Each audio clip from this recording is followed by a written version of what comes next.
We've got a spreadsheet with some data that we've added in here. Some of the cells will contain the word Laurence, which we're going to create a function for that if we make a selection of those cell contents, and if they do contain Laurence, then it will highlight and turn those cells' background colors to yellow. The objective of this lesson is to get more familiar with the UI menu and running functions from the spreadsheet that interact with the spreadsheet data, and that they can do some stuff where we're manipulating the data or we're selecting the data. We've got 3 different functions that we are creating. So one of them highlights the cells to yellow if they do have the word Laurence within the cell. Another function that we have is selecting the selected range and simply outputting it within the pop-up window, and that's the selected range. So if we make a different selected range, it will only output those values that are selected. And then the last function that we're going to be creating is going to select the contents from the selected range and provide a number for them, so a counting number from the first cell all the way up to the last cell that was selected. And if you select a whole bunch of cells, it will reset the number starting at 1 and going by all the way to 20 to indicate that this was the last cell that was selected.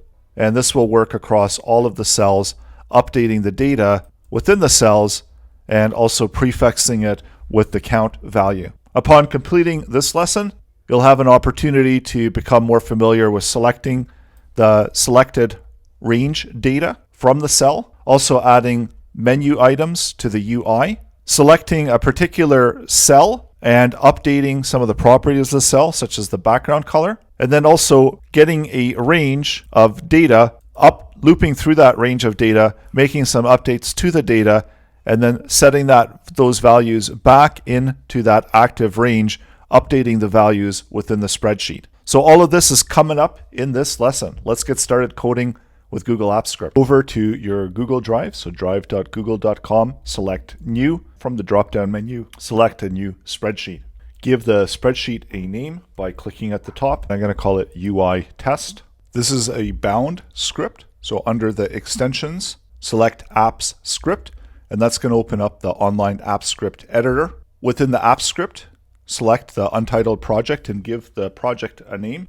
So I'm going to call it the same as the spreadsheet, but I'll call it UI Test Script. So that will assign this particular app script this name, and this project is going to be bound to the spreadsheet. Within the spreadsheet, you do get some additional functionality when it is a bound script. And one of the bound script's special methods that are available only within the bound scripts is the get UI, which lets bound scripts access the user interface for their parent file, add custom menus, dialogues, and sidebars. So creating within the function, selecting the UI object, and from the current spreadsheet app, you can get the UI, running the UI method. And what that will do is that will select the UI object, which allows us to interact with the parent spreadsheet. Let's run the function. And within the log, we see that we've got the UI object that we've selected.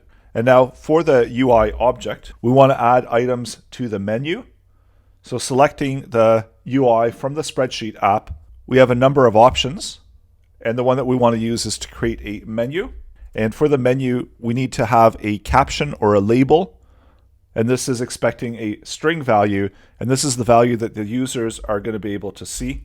So I'm going to just call it ADV for advanced. And then we can string together additional methods such as adding items, separating submenu, and then lastly adding the menu to the UI. So we're going to add a few items. The items require parameters, and the first parameter is going to be the label. And this is the label that the user's going to see when they press the UI object. And I'll just call it test1. And the next parameter is going to be the function that gets run when the user presses the test1 label. And I'll run a function called test1 as well. Let's add a few other items to the menu, and then we'll update the label values and also the names of the functions. Once we've completed the items that we want to add to the menu, we can add to the UI the entire menu by selecting the add to UI function. We need to create the test functions, and so these are going to get run whenever those particular items in the menu get clicked. And so for right now, we'll just leave them as blank. Let's go up to the run, select the my function, and I'll name it add menu items to UI. So it's going to be the function that we're going to be running. Select the function from the dropdown and then hit run in order to run the function. When you go back to your spreadsheet, you should now have a tab to the right of help. And when you click that tab, it will show you the additional menu items that you've added, and click these, which will run the corresponding functions in the Google Apps script. And this is one of the best ways to bring the functionality of the Apps script directly into the user interface of the spreadsheet. So now any of the users that are accessing it, they can run those functions. And you can add this item to the menu automatically by running it with a function that's called onOpen. And what the onOpen does is this is a trigger function that automatically gets run. So this is a reserved function name. And whenever the user opens up the spreadsheet, it's going to run this function and add the items to the UI menu. You can also run this manually, just as we did with the earlier function, and that will also add the items to the UI menu. So going back out to the UI, we're going to refresh and make sure that we are adding the menu items automatically. I'm going to update this to be uppercase and capitalize the A so that we can see that this new menu item has been added. Once we refresh the page, our script editor is also going to close because this is opened up and it is a bound script, so it's opened within the spreadsheet object. And when we refresh the spreadsheet object, that's going to close the script editor, but it's going to be running the code onOpen, which is adding the items to the menu where we've got test 1, 2, and 3. Let's go back into the app script and continue editing our code. Let's create a separate function at the bottom, and I'll call this function that output message. It's going to take in the one parameter, which is going to be the message that we're going to output onto the screen. Using the UI object from the spreadsheet app, get the UI object, and within the UI object, we're going to launch an alert, and the alert will have the message value that we want to output. We can just use the variable val. So we've got a small little function that will output a value into the message. So whenever we click test 1, go back to the spreadsheet, click test 1, we get a pop-up window with whatever message that we've passed in. So we can now use this in order to send those pop-up alerts from the Google Apps script to the spreadsheet user. Let's select the spreadsheet object and get the active sheet. And instead of outputting the message hello world, we'll select and get the sheet name back in the output message. So pressing 1, we need to have authorization as we're using the spreadsheet app. Let's run through the authorization screens and accept the permissions for the Google Apps Script UI test script to see, edit, create, and delete all Google Sheet spreadsheet content. And so now when we run test 1, we see the name of the spreadsheet. We'll create a few other spreadsheets and make a duplicate of this one and check to see if we can get the spreadsheet name by pressing test 1. And so that's always working where we're sending that into the output area. So for the spreadsheet object, we want to get the data. So using the spreadsheet, we want to get the active range. And then for that range, let's get the values back from that range. And we'll output that into the output pop-up. So get a sheet, and I'm just populating some values into the sheet. So let's select part of the sheet content and press test 1, and we'll see what gets returned back. So it does look like we were able to select the active content. Let's see what the results are within the logger, and we'll trigger the test 1.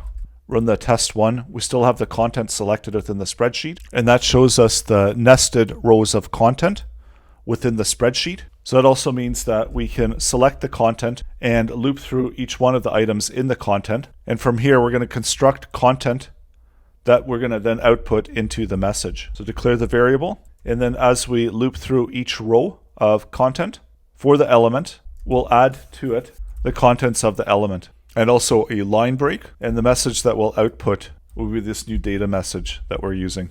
And we'll output to the log before we output to the message. And let's run the code. So that gives us these values and the values once again as separate lines. Let's set the value of message just to be blank.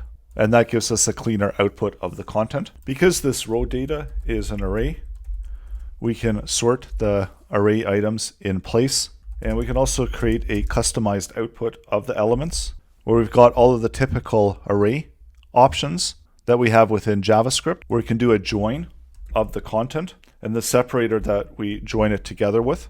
In this case, I'll just use a pipe. We'll output the row contents. So first we'll sort the row contents, and then we'll join it together and we'll output it within the pop-up message. So go back out to the code and let's try out the test one.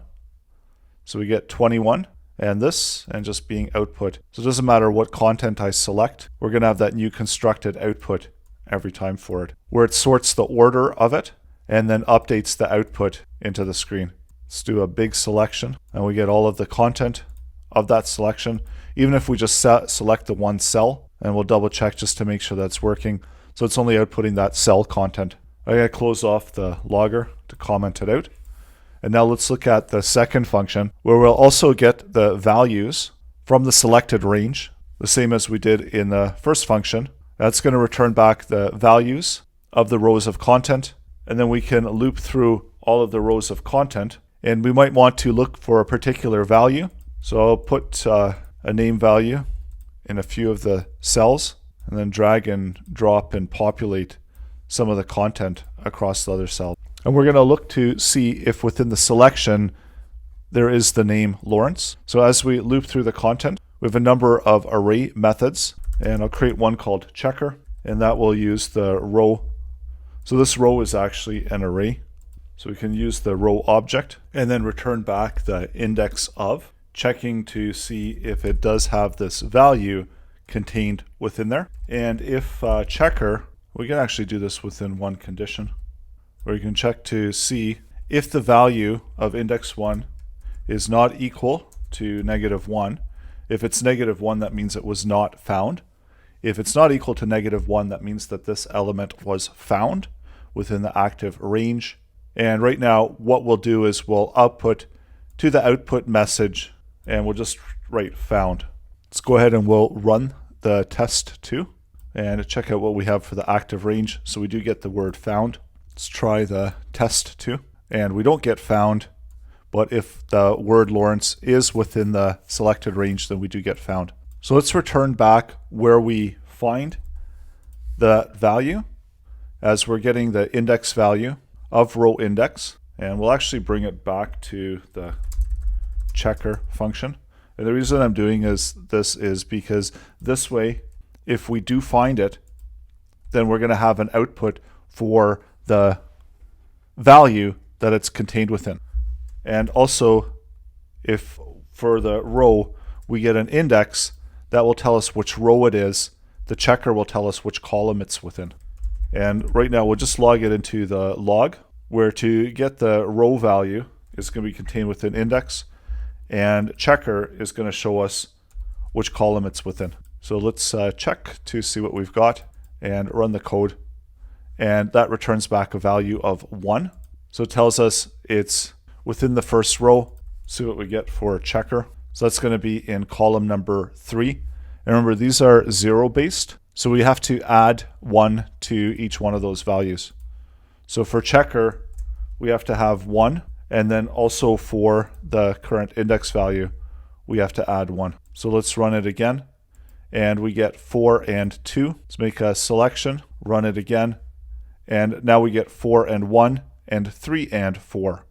So we get 2 items that we've found, and we can use those in order to update the content. So let's create the range, where we're using the spreadsheet, and get the active range. So that will select the current active range, the same one that we used up here in order to get the data. And let's set the value of x. And x would be the row value. So we can use what we have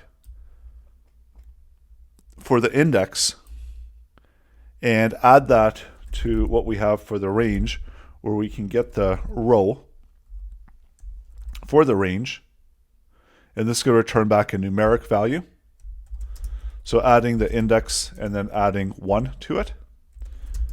And now let's get the value for y, which is going to use the same range. And this time we'll get the column numeric value and add to it what we have for the value of checker, +1. So this will return back the x and y coordinates. And let's output that into the message. And that's only if it finds the value of Laurence within the selected content. And we'll double check just to make sure that it's correct. And we can actually remove out the +1 and just go with the x and y values. Select the content. And we're looking at row number 2, column number 4, and that's where the name Laurence is located. Let's try another one. And this time we're looking at row number 2, column number 7, which is G. Again, that's where Laurence is located. And try that one more time.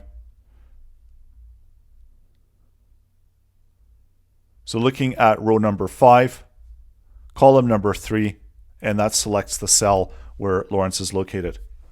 So let's go ahead and we're going to select the cell. So using the spreadsheet object, get range, and the range that we're using is going to be the value of x. The column is going to be the value of y. So that's selecting the cell range. And for the cell, we can set the background. And let's set the background to be yellow. And remove out the output message. And now when we go into our code, run test 2, any of the cells that have the word Laurence are going to get highlighted in yellow. So it doesn't matter how many cells that we select, it's outputting and selecting that content and highlighting it in yellow. And there's a couple other ones there. And just get those ones highlighted in yellow.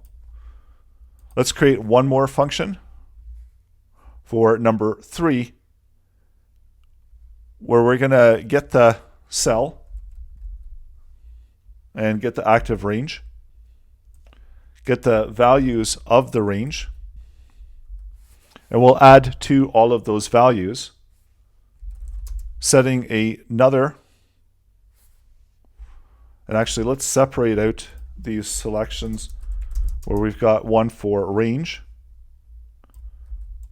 And so this is constantly selecting that active range. Then we're using the range in order to get the values and set up a holding array. So this is where our new array content is going to go. Also, we can set up a counter that can add to each one of the values as we iterate through them, taking the data object and loop through each one of those items. So this is going to be returning back the row content. And within the rows, these are also going to be arrays, but we can use this using the map value. So creating an updated array using the row, and then the map method in JavaScript. Select the value of the items within the array. We'll take counter, increment it by 1, and then return back the new value that we want to add to the new array that we're constructing. And this can be the value of the counter, and then whatever the current value of the content is going to be. Let's also use a dot. So that way we can split the contents of the cell by the dot if the dot exists, and then return back a new value if needed. So this way we can always have just the counter in the beginning. So let's do a check to see if, first of all, within the string method that we can get an index value. And just as we're developing this, we're going to log out the value into the console so that we can see the content that we're selecting. So let's select just those first set of data and that's going to be 1, 2, 3, 4. So we want to check to see if there is a dot within those values, and if there is, then we're going to break it at that dot. And we need to turn this value into a string value in order to use the string methods. So run it again, and this is going to be the string values that are being returned back. Otherwise, you get the numeric values and you can't do the string methods on those numeric values. And now we can do our condition, where we'll set a variable for the dot index. And just as we did with the array method, we can also do for the string method to check to see if we can get the index of. So now that it's a string method, we can use index of. And what we're searching for is going to be the dot. Let's log that one out into the console and run that again. So they should all be -1 because we don't have any dots in any of those values. Let's add a dot, 1 dot, and we'll run the code again. So we did find one value that had it at index value number 1. So here we can do a condition or a ternary operator that will set the value of the output response. And if the dot index is not equal to -1, then what we want to do is we want to return back a value for the output where we've got the two string value, and then using the slice for the dot index value. Or we simply return back the content that's contained within the element where we're going to string. And then we can use this output and return the output back within the map function. And within the logger log, let's output the response back. So we've got all of the selections. We can comment out this log. So now we're simply getting the content that's contained within the selection. So that allows us to rebuild the content starting with the number of 1 where we're selecting the count. So we're going to push that value into holder. So taking holder and then adding it to the holder array. And within the logger log, let's output what we've got now for the holder array, which is going to match the same dimensions as original data array. And so now what we can do is, because we've got the active range, we can set the values of the range to be the contents of holder. So try that and press test 3. So that will automatically add the numbers in front of each one of the cells. And it looks like there are some issues if we already have pre-existing count values. So we've got the 1, 2, 3, 4, 5, 6, 7, 8, 9. Let's try to run that again. And it's actually turned it into a date object, but we're still getting the 1, 2, 3, 4, 5, 6, 7, 8, 9. But now it looks like we're getting some extra dots that are being added into the strings. There's something still not correct, and that's because the way that JavaScript is automatically converting these into dates. So we need to make sure that the cells are going to be strings. So selecting the range, and we can clear the format while we're at it. And I'm going to force the output to a string format. And then we'll go back to the spreadsheet. We'll update the values back to their original values and make a selection of the content and run the test3 function. So now we were able to set the 1, 2, 3. So the count does appear to be working. Let's try to run it again. And it looks like we're encountering the error. So some of the cells are being converted and they're not being used as formatted as text. So under the format, and select the formatting instead of automatic to be plain text. Let's make a selection of the content and run through it again. So we do get the numbers. Let's clear out and select all of them. And we'll revert back to what our original content was. Select the text, format it under the number as plain text. And let's try this again, where we're running the content. So what it's doing is it's actually adding in the dots. So we want to make sure that we can remove out the dot. So where we're doing the slice at the index value of the dot. We want to actually remove the dot out. So let's update this function. We're setting the value of output to be equal to whatever we've got the value for string, and we'll set a condition that if the dot index is not equal to -1, that means that we need to make an update. A dot has been found within the value, where we want to return back the output value, get the value, slice it at the index in order to clean up the result before we send it back and output it back into the spreadsheet content. And I'm going to add a +1 to that so that we can account for the space that was just past the dot that we had added in. Let's go back to the sheet, revert it back to the original, make sure the format is going to be plain text, not automatic, and make a selection of the cell. Run the script. Let's run the script again. Run the script again. So what it's doing is it's still adding in that extra space. So another option that we have is that we can run the trim method, which will trim out any of the excess white space. And we'll do that for the regular output as well. So try to run the function one more time.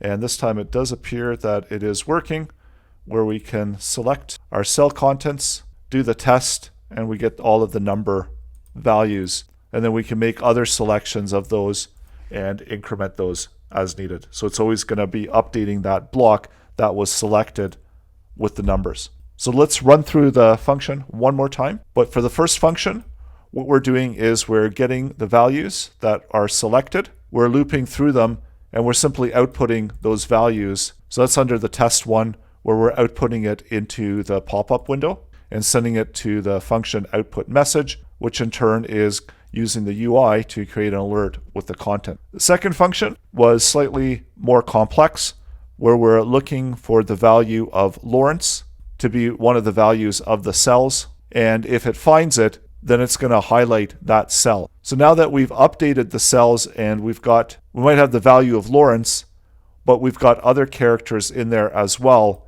it's not able to find any that have the value of Laurence just by itself within the cell. And that's what the index of is looking for within the array of the row, looking for that value. So this is going to only return back and highlight those cells that just have the value of Laurence within it. So once again, selecting cells, do test2, and that's going to apply that yellow highlight to it. And the third function that we created, and this one got fairly complex, where we select all of the actual selection. We create an array to hold the new contents. We create a counter that can increment the values. And then we loop through the existing contents, returning back the array for row. And then using the array map method, we take the value of each one of the cells, convert it into a string, and check to see if it has a dot within the string value. If it does, then the dot index is going to be equal to the index value of the item wherever the dot is located within the string. If not, it's going to be returning back a value of -1. So if it is a value of -1, if the dot is not found, it's going to stay with just the regular output, where it's taking the value, converting it into a string, and then trimming out any excess space around it. If it does have a dot, then it's going to convert the value of the cell contents to string, using slice to return back the part of the string past where the dot is located, the index value of the dot, and then we're applying trim to return and remove out any excess white space. Incrementing counter by 1, and then returning the value from the map function, creating the new value within the updated array. We're calling it up array, and then that's added into the holder array. We're outputting the holder array, and the holder array dimensions are going to be same as the data dimensions. So we can use the same range that we originally selected, updating the setting of the values with the new updated array values that are contained within holder. And then lastly, we're also clearing any existing formatting, since we've already selected the range, and there is a method within that range object that we can just do a clear of the format. So now you can customize the various functions that we've just looked at and create your own versions of these functions in order to get more familiar with what you can do within Google Apps Script